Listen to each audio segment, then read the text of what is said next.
Hello students, आज हम लोग एक्सेल टॉपिक स्टार्ट करने जा रहे हैं। चलिए डालिए आप लोग माइक्रोसॉफ्ट एक्सेल। माइक्रोसॉफ्ट एक्सेल हमारा जो होता है एक कैलकुलेशन बेस्ड एप्लीकेशन है, इलेक्ट्रॉनिक स्प्रेडशीट कहते हैं। एक्सेल का secondary name dot x L S x होता है। विंडो आर की प्रेस करेंगे, टाइप करेंगे EXCEL और ओके कर देंगे। देखो ओके करें, जैसे ही हमने ओके किया ये हमारा एक्सेल स्टार्ट हो गया। एक्सेल में देख लो सबसे ऊपर हम लोगों का ये जो विंडो है, इस विंडो के नाम देख लेते हैं हम लोग। इस विंडो को हम छोटा करते हैं। इस विंडो में जहां पे बुक वन माइक्रोसॉफ्ट एक्सेल लिखा हुआ है ना सिद्धांत? जहां पे बुक वन माइक्रोसॉफ्ट एक्सेल लिखा हुआ है इसे टाइटल बार बोलते हैं। क्या बोलते हैं? Title bar. इसके नीचे हमारे होम, इंसर्ट, पेज लेआउट जो है इन्हें टैब कहते हैं। टैब के जब हम क्लिक करते हैं तो जो हमारे ये सामने खुल के आता है इसे रिबन बोलते हैं। क्या बोलते हैं? रिबन। रिबन के जस्ट नीचे जो आ जाता है इसे, जहां पे A1 लिखा है इसे नेम बॉक्स बोला जाता है। अब इसका यूज बता रहे हैं। और जहां पे FX लिखा है इसे फॉर्मूला बार बोलते हैं। लिख लीजिए, जहां पे A1 लिखा है उसे नेम बॉक्स, और जहां पे FX लिखा है उसे क्या बोलते हैं? Formula bar. जो एक्सेल सीट होती है मैथ के रो एंड कॉलम से मिलके बनती है। लिख लो, हमारी जो एक्सेल वर्कबुक होती है रो एंड कॉलम से मिलकर बनती है। जो आपकी रो होती हैं ये 1 2 3 4 ऐसे ऑर्डर में चलती हैं, है ना?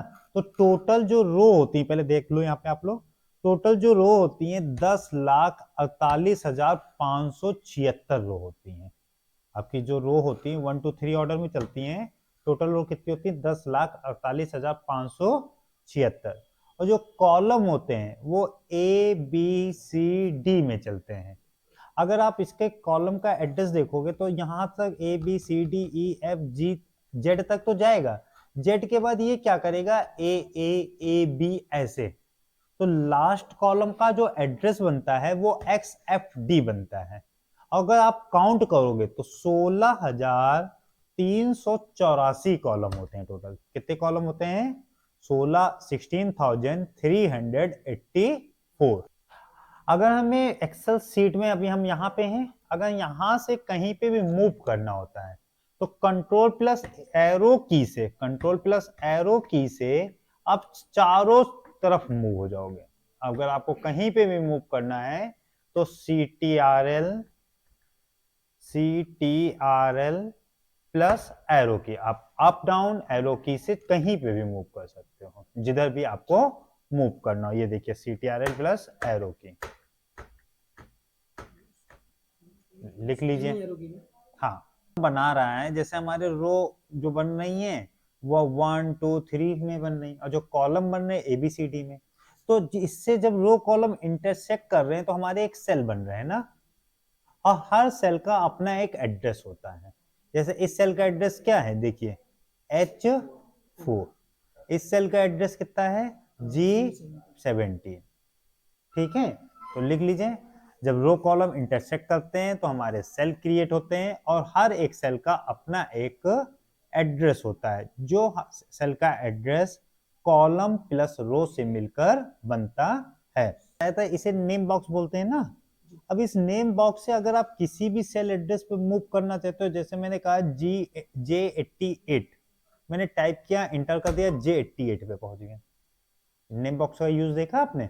अगर किसी भी सेल एड्रेस पे जाना है, जैसे KK90 पे डालना है, KK90, देखो KK90 एक सेल एड्रेस है।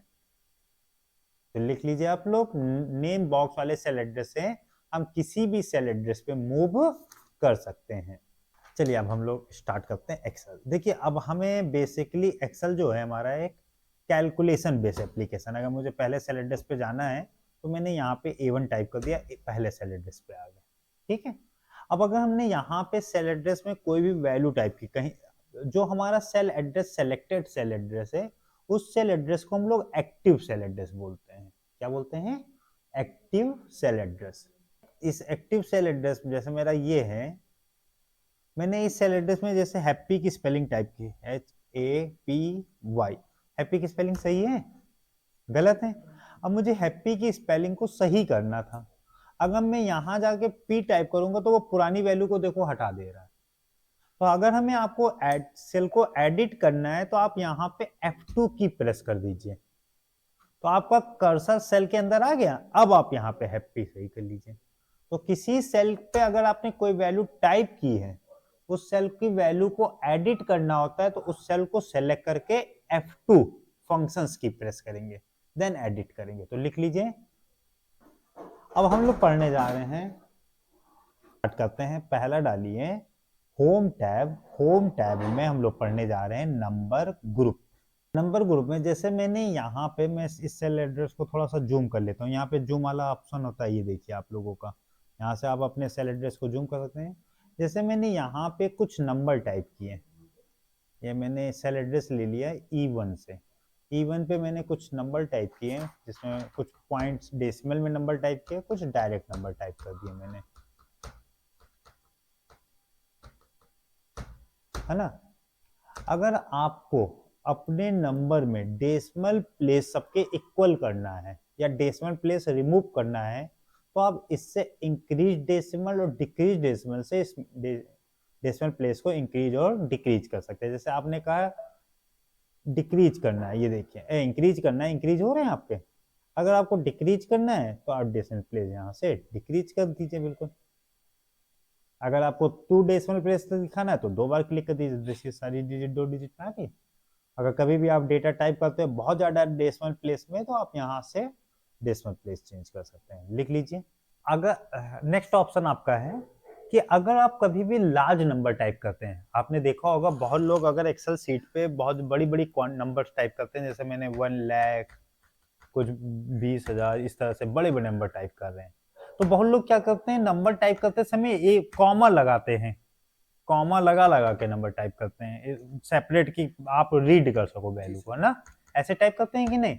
तो यहाँ पे नंबर पे टाइप करते समय आपको एक्सेल खुद ही कॉमा की फैसिलिटी देता है। आप नंबर टाइप करो, कॉमा स्टाइल पे क्लिक कर दो आप। ये देखो आपके नंबर को ये कॉमा में ये थोड़े सेल को बड़ा कर देता हूँ जिससे आपकी सेल हाइड होगी। ये देखिए 1,2 अपने आप कॉमा लगा दे रहा है कि नहीं, अपने हिसाब से रीड करने के लिए। तो लिख लो आप लोग। जो आपका अप्लाई होता है वो लार्ज डिजिट्स, जैसे आप अपने, जैसे हमने यहाँ पे ये सेल पे 100 नंबर टाइप किया, यहाँ पे 120 15,226 टाइप कर दिया, यहाँ पे एक डिजिट और बढ़ा दी हमने। अब अगर हम इस पे कॉमा अप्लाई करेंगे, देखें 100 पे तो हमारा शायद इस हिसाब से अप्लाई ही नहीं होगा। ये देखिए 15,236 आ गया, ये 1,23,666। देखिए सही से पढ़ रहे हैं कि नहीं। अब डेसिमल प्लेस अगर आपको नहीं चाहिए थे तो डेसिमल प्लेस यहाँ से रिमूव भी कर सकते हैं, ठीक है।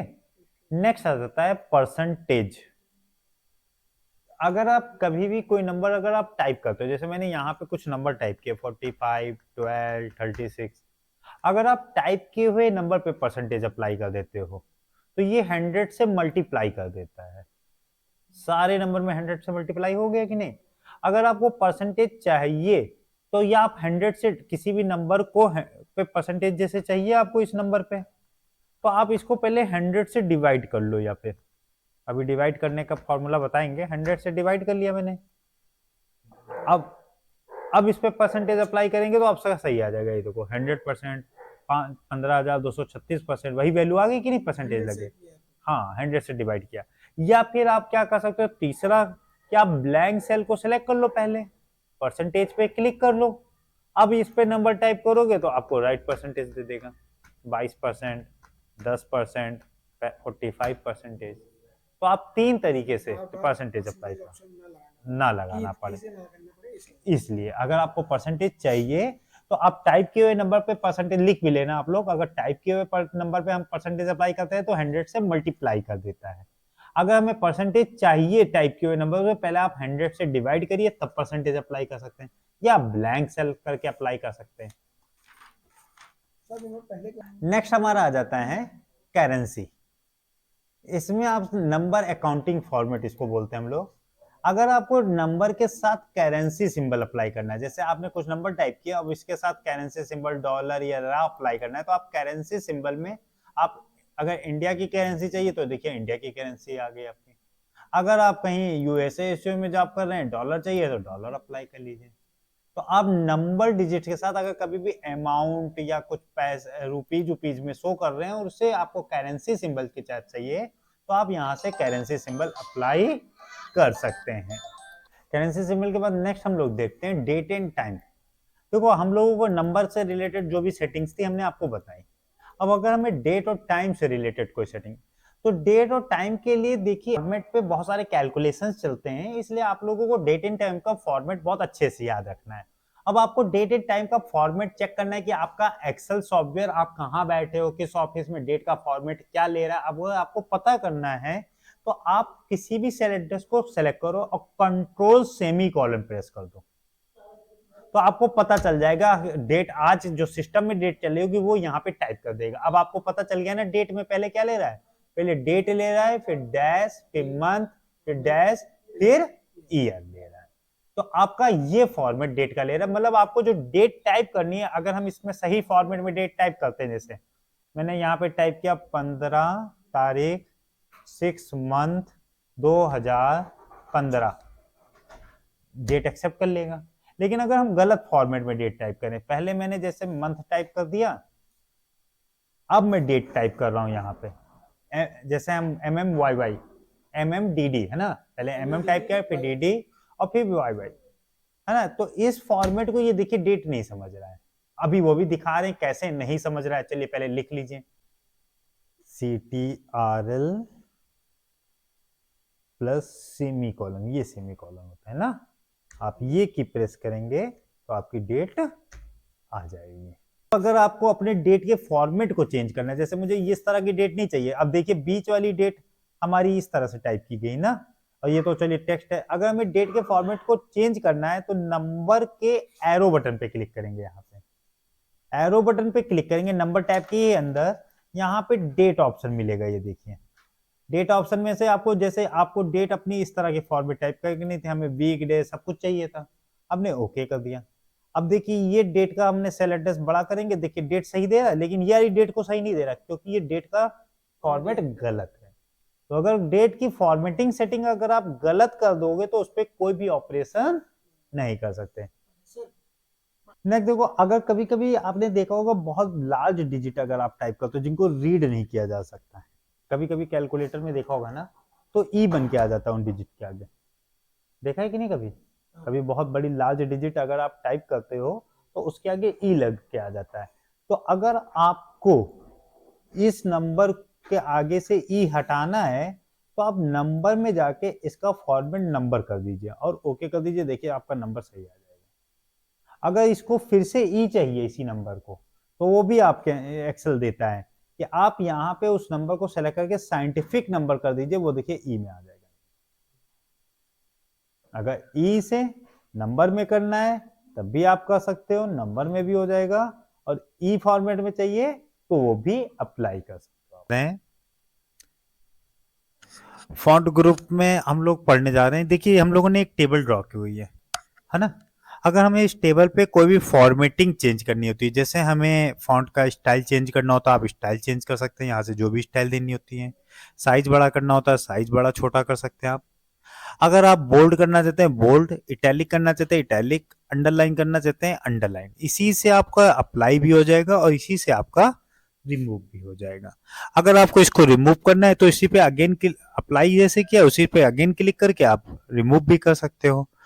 नेक्स्ट आ जाता है, देखिए जो आपकी ग्रिड लाइंस होती हैं, ये ग्रिड लाइंस आपकी प्रिंट आउट के समय शो नहीं होती। देखिए जब आपने ये टेबल बनाई, जो ग्रिड लाइंस हैं वो ग्रिड लाइंस प्रिंट आउट के समय शो नहीं होती हैं।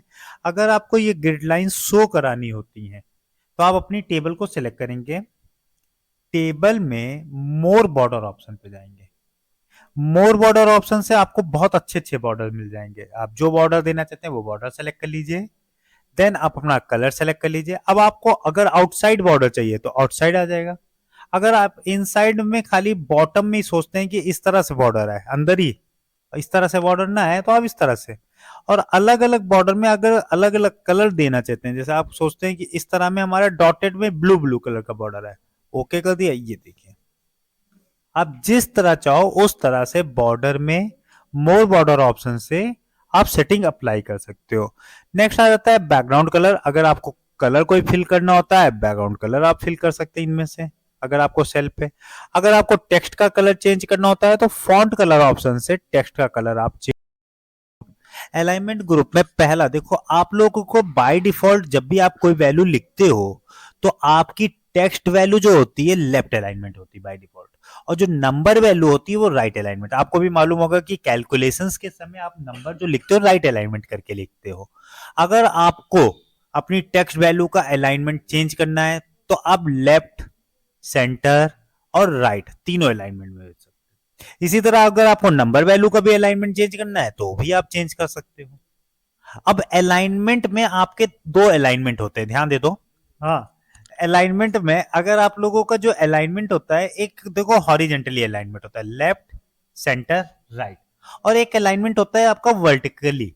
अगर आपको इस सेल को टॉप में बैठना है, सेंटर में भेजना है, बॉटम में भेजना है, तो आप टॉप, सेंटर, बॉटम भी मूव कर सकते हो और लेफ्ट, सेंटर, राइट भी मूव कर सकते हो।